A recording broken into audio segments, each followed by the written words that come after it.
Okay, so first question क्या है, which organ is known as the power house of the cell.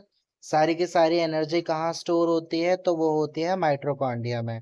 ठीक है, लेकिन अगर हम बात करें सेल का जो सबसे जरूरी पार्ट है, वो कौन सा है, न्यूक्लियस है। ठीक है, तुम यहाँ पे पिक्चर भी देख सकते हो कि सेल में सेल मेम्ब्रेन कहाँ पे है, प्लाज्मा मेम्ब्रेन कहाँ पर है, माइटोकॉन्ड्रिया कहाँ पर है, साइटोप्लाज्म कहाँ पर है। न्यूक्लियस जो होता है वो बीच वाला पार्ट होता है, ये वाला पार्ट जो सबसे ज्यादा रेड रेड है।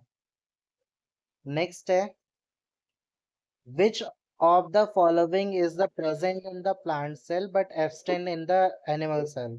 तो हम सभी को पता है कि दो टाइप के सेल होते हैं, एक होता है प्लांट सेल, प्लांट के अंदर प्लांट सेल होते हैं, और एनिमल के अंदर एनिमल सेल होता है। लेकिन ऐसी कौन सी चीज है जो सिर्फ और सिर्फ प्लांट सेल में होती है लेकिन एनिमल सेल में नहीं। तो सेल मेम्ब्रेन भी प्लांट दोनों में होती है, साइटोप्लाज्म भी दोनों में होता है, और power house of the cell यानी माइटोकॉन्ड्रिया भी दोनों में होता है। लेकिन सेल वॉल जो वॉल है वो ही एक ऐसी चीज है जो दोनों में से सिर्फ प्लांट सेल में होती है। तो सेल वॉल को याद रखना है इसको। नेक्स्ट है, which part of the brain is responsible for body balance and posture. हमारी बॉडी में ऐसा कौन सा पार्ट है ब्रेन का, ब्रेन के तीन पार्ट होते हैं, सेरेब्रम, कैरिबलम और मेडुला। ठीक है, म्यूट कर लो प्लीज जिसका भी है।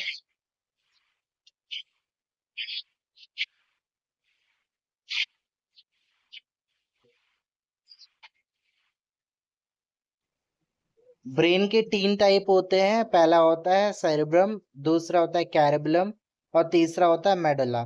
तो हमारी बॉडी में अगर बॉडी बैलेंस करना, पोस्चर, तुमने देखा होगा बच्चे जो होते हैं पूरा का पूरा पीठ झुका के बैठते हैं। तो कौन से वाले पार्ट में दिक्कत है, वो ब्रेन के सेकंड वाले पार्ट यानी कि कैरिबलम वाले पार्ट में दिक्कत है।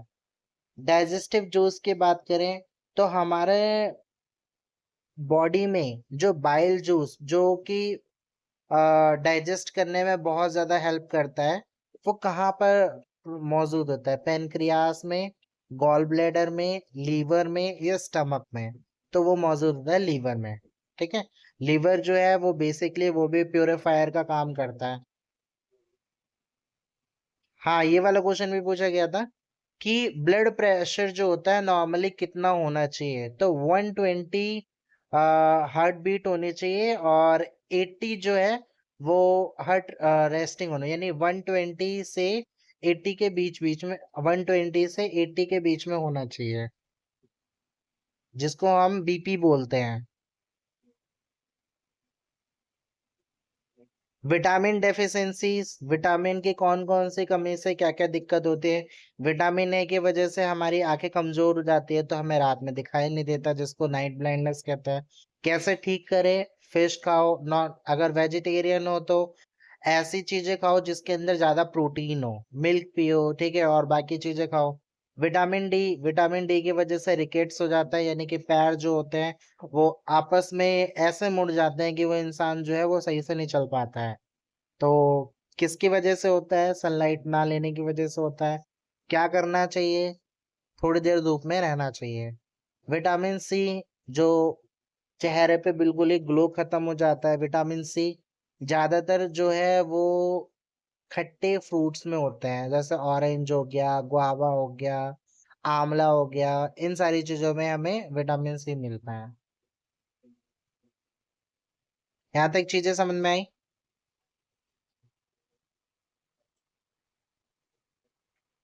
हाँ भैया। अंजलि समझ में आया।